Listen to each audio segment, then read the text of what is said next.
My wife asked if she could sleep at her boss's house after work, and my answer was dry, direct, cruel, but true. You can, but come back just to get your things. She froze. Her voice faltered, her eyes filled with tears, and the silence between us said more than anything else we had ever said to each other. It wasn't about permission to spend a night out anymore, it was about everything that had broken before that. About every hidden detail, every strange gesture, every excuse that already seemed like a disguised goodbye. I closed the door firmly, without hesitation, and left a place I once called home. Because deep down, that space no longer belonged to me. Her scent still lingered on the pillows, but the love was gone. And I wasn't the one who took it with me. It's difficult to describe what happens inside a man when he realizes he's been traded. Not for someone better, nor someone stronger, but for someone convenient. Someone who appeared in her routine, who looked at her for too long while I was busy keeping the world turning. A man who didn't see the weight of commitment, only the pleasure of distraction. And she chose. In no uncertain terms, with all the averted glances, with all the cell phones turned face down on the table. She chose not to be with me anymore, even though she was. And I was the last to understand. Maybe because, when you truly love someone, it takes time to accept that the other person has stopped loving you. You try to justify the unjustifiable. You invent excuses to avoid facing the truth head-on, that we are alone in the relationship. I remember the night everything was revealed. I had prepared dinner, nothing special, just something reminiscent of the beginning. A simple gesture, like trying to relight a candle that has run out of wax. She arrived late, with the scent of his cologne clinging to her clothes, even though she swore it was hers. She sat at the table as if everything were normal, but didn't even look me in the eye. And there, between bites, courage was born within me. I asked directly, without beating around the bush, like a man tired of pretending not to see what's screaming in his face. Are you with him? She froze. The answer wasn't a word. It was silence. And the silence confirmed everything. The following days were a blur. I wandered the streets aimlessly, trying to understand where I lost her. Or rather, where she lost us. Because, in truth, I never stopped trying. But love doesn't survive when only one person fights. And betrayal doesn't begin in bed. It begins with contempt, lack of presence, automatic kisses, messages that are never answered with enthusiasm. It begins when one stops seeing the other as a priority.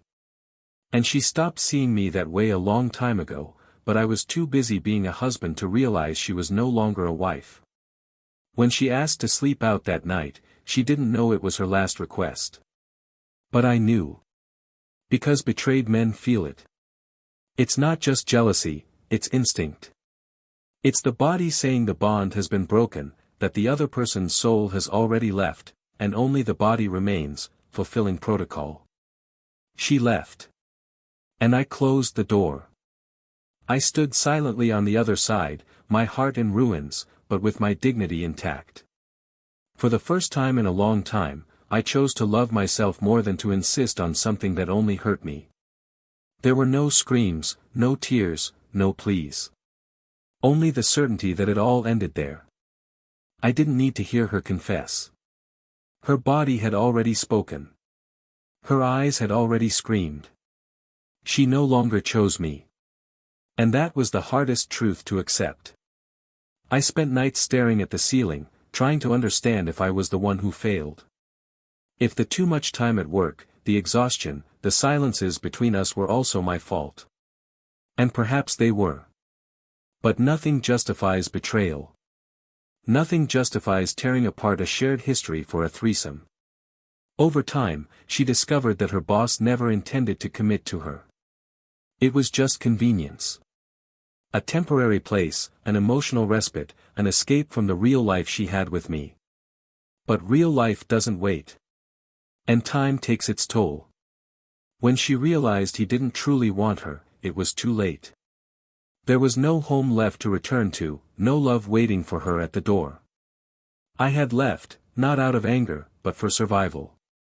Because loving someone who no longer loves you is like bleeding inside every day. And I had already bled too much. I found peace little by little. In quiet cafes, on aimless walks, in the hugs of friends who said, "You deserve better." And one day, unexpectedly, she arrived. A woman who didn't look at me with pity or judgment, but with admiration. Someone who listened to my story without interrupting, who saw my flaws and still stayed.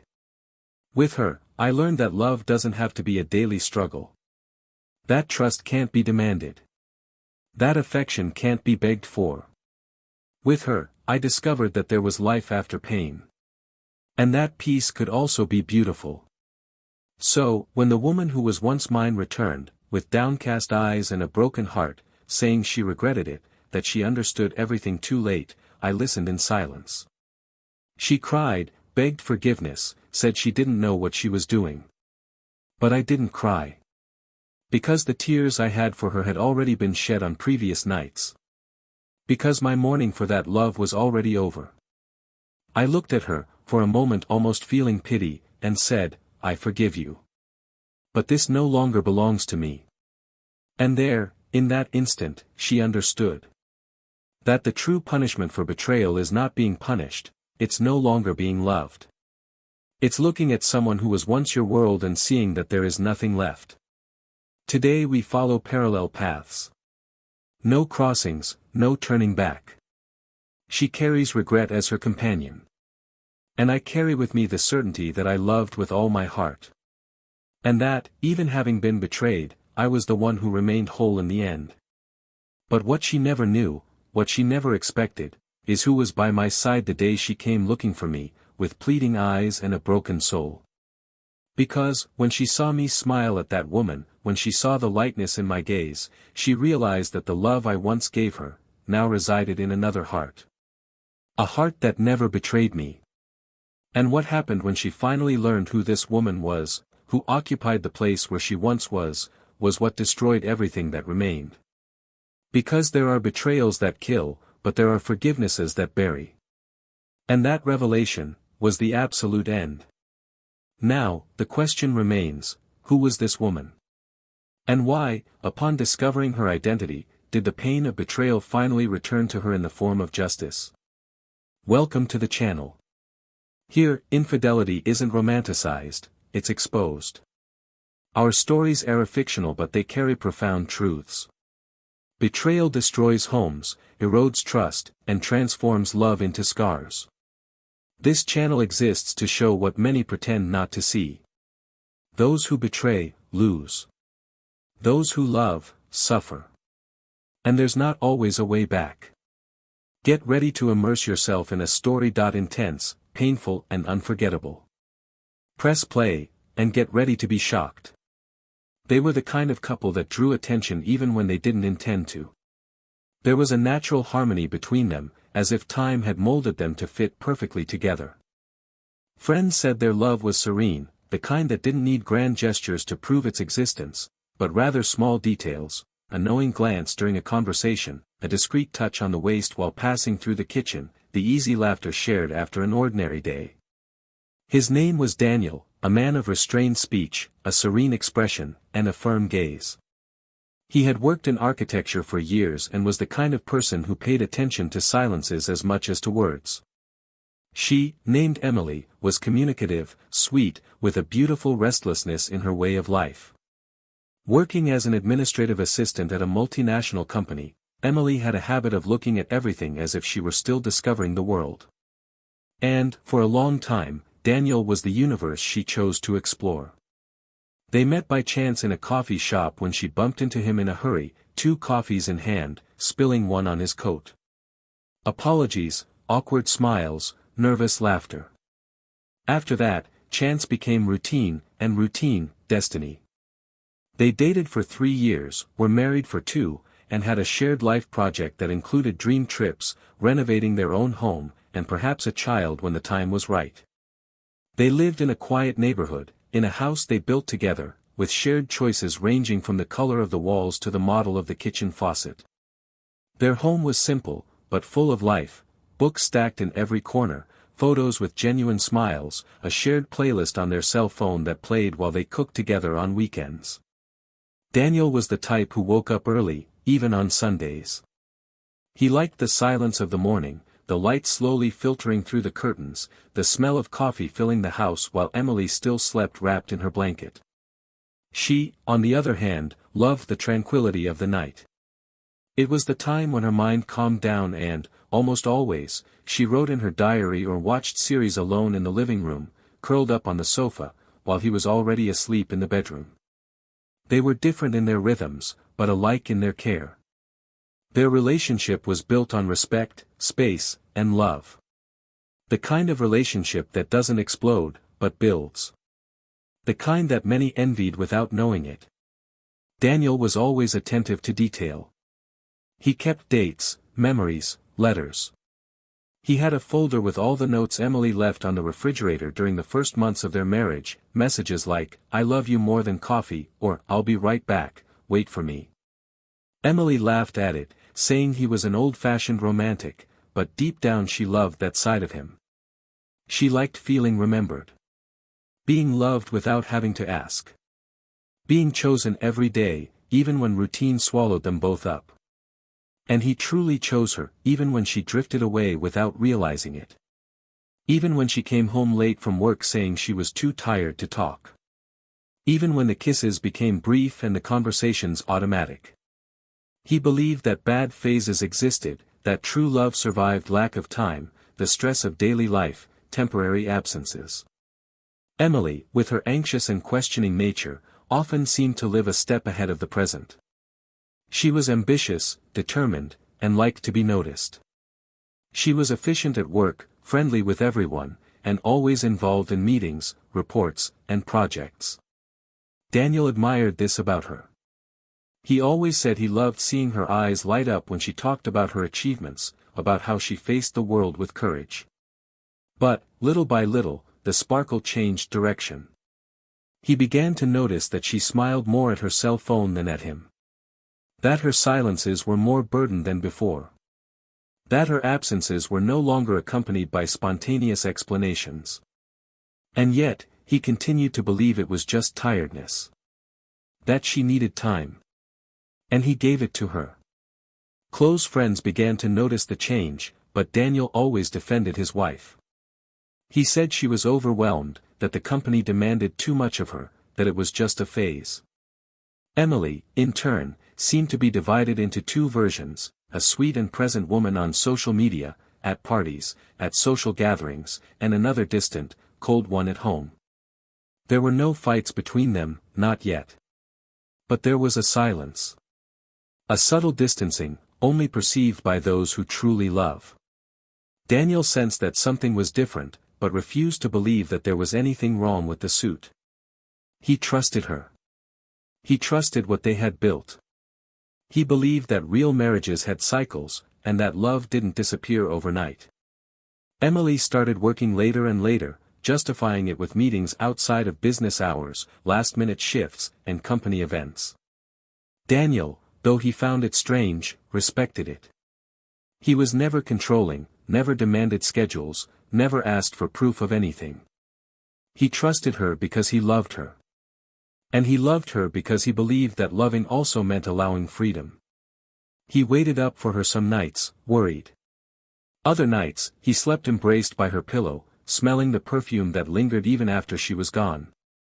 There was still affection, there was still longing, but something was slipping away.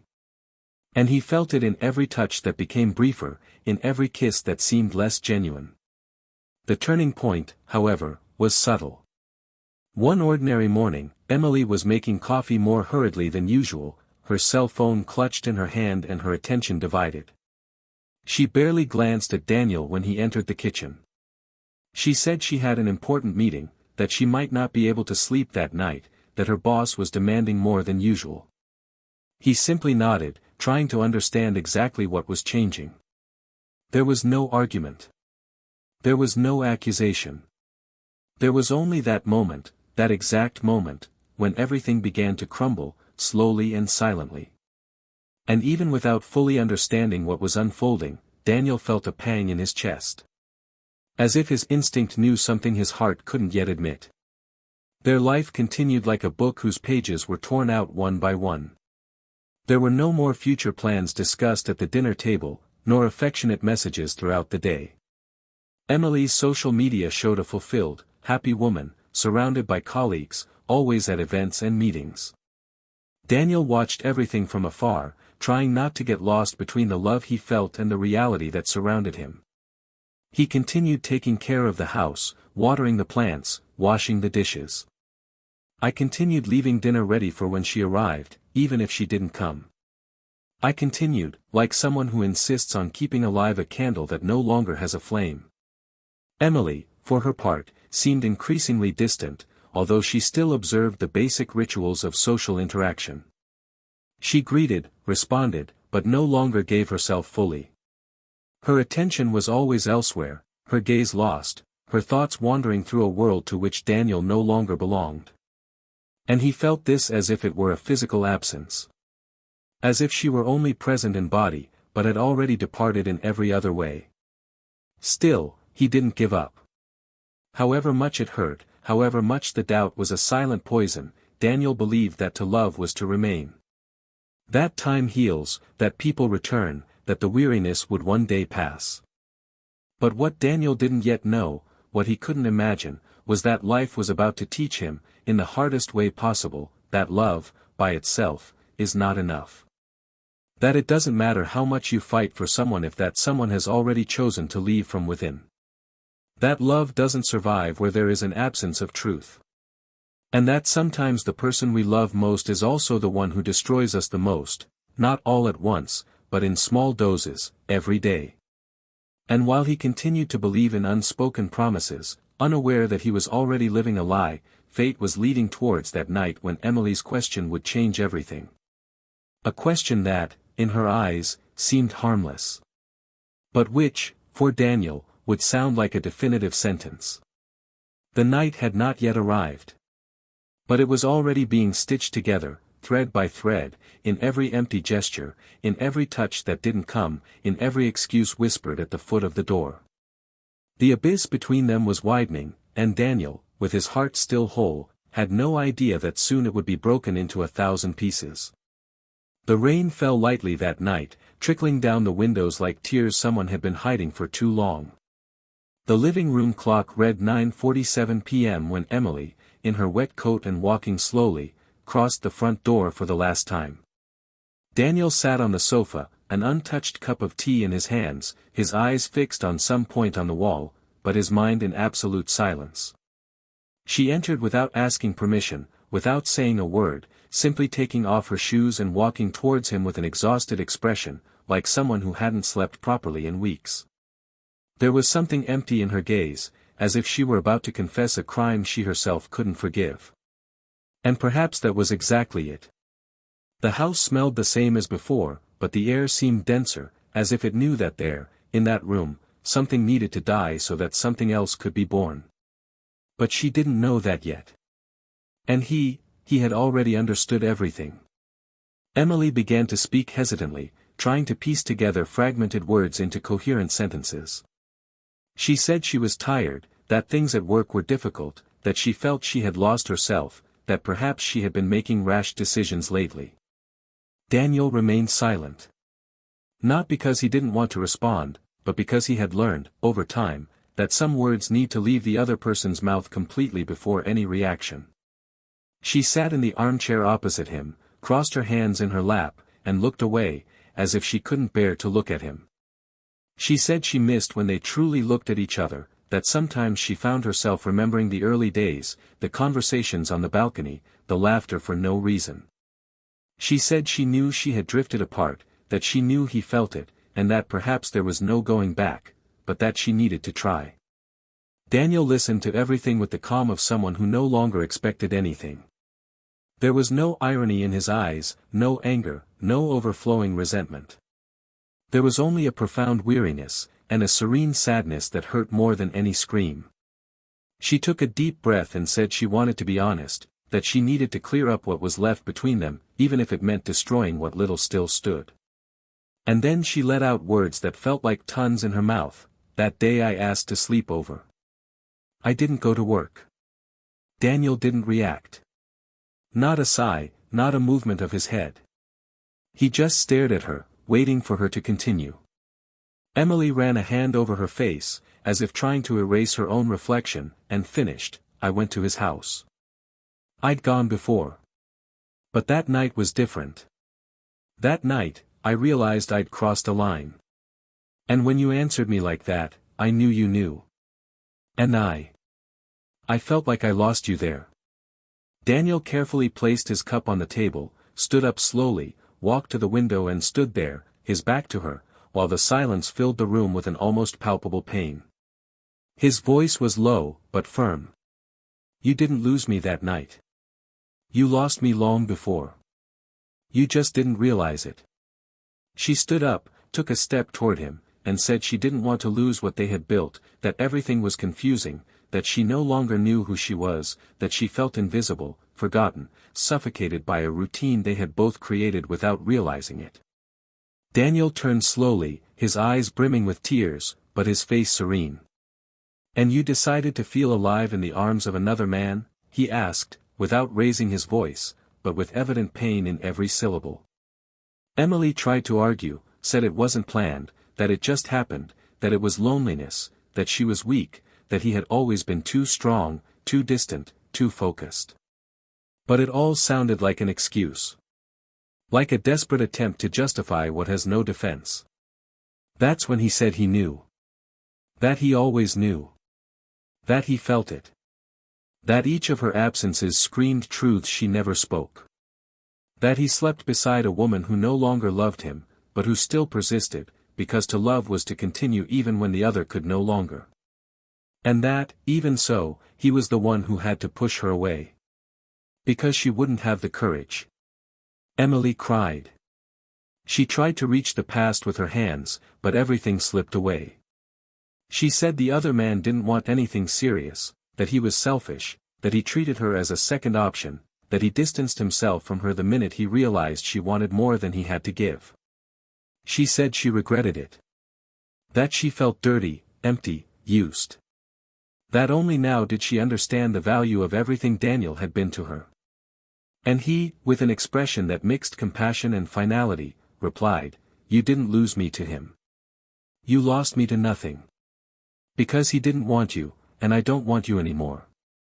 She fell to her knees, sobbing. She begged for forgiveness like someone trying to stop deep bleeding. And for the first time, he cried. Not for her, but for himself. For everything he had silently endured, for everything he had believed, for everything he had built alone. He said he forgave her, but that there was no longer a place for her in his life. That the love he felt no longer existed.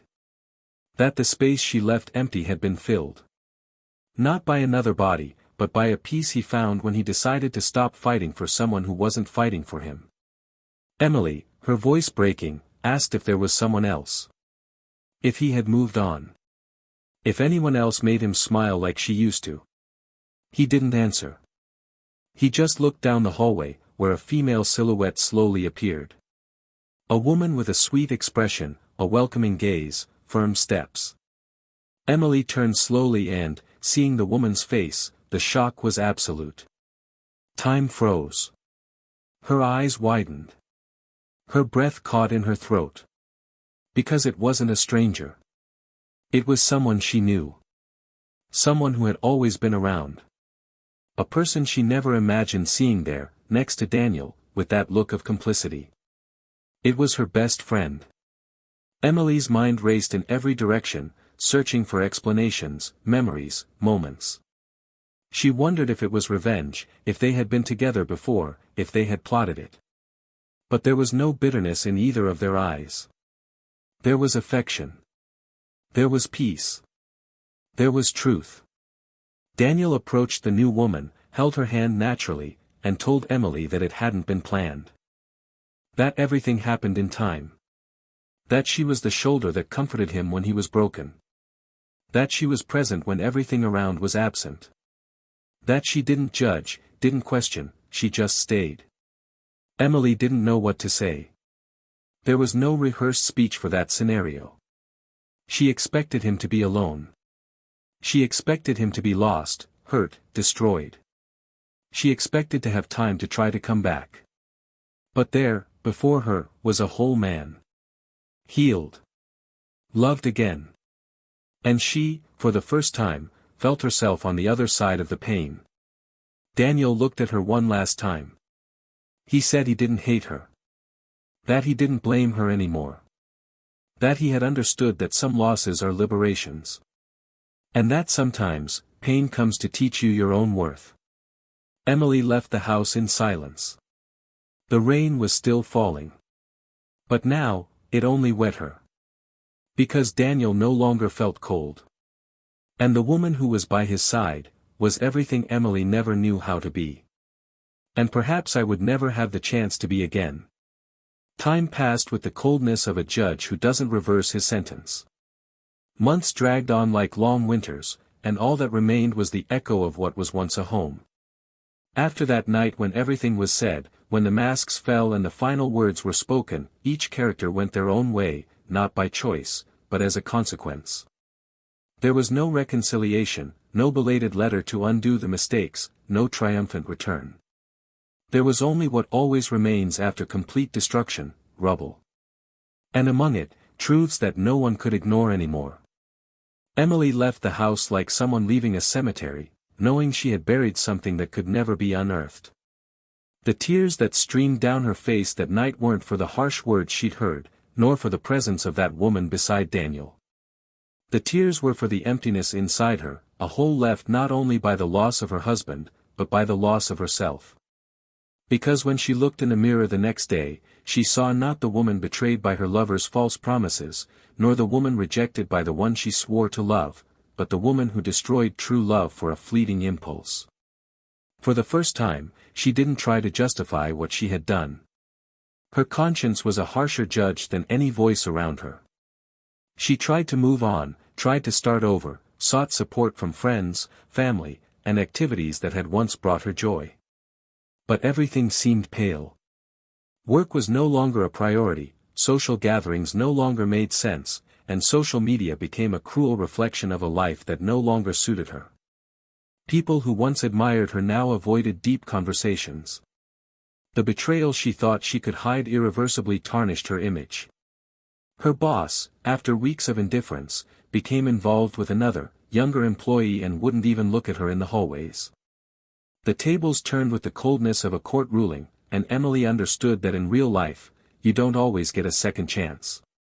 She tried to reconnect with the past, sought out old friends, visited places she frequented with Daniel, hoping to find a fragment of what she had lost. But the places were empty, and the memories, though still vivid, ached like open wounds. She thought of writing a letter, explaining everything in detail, opening up one last time, but she couldn't find words that could salvage what she herself had destroyed. Her punishment didn't come in the form of external retribution, but a silent condemnation, that of living knowing that she was the one who chose to lose, that she was the one who turned her back first, and that true love didn't wait forever.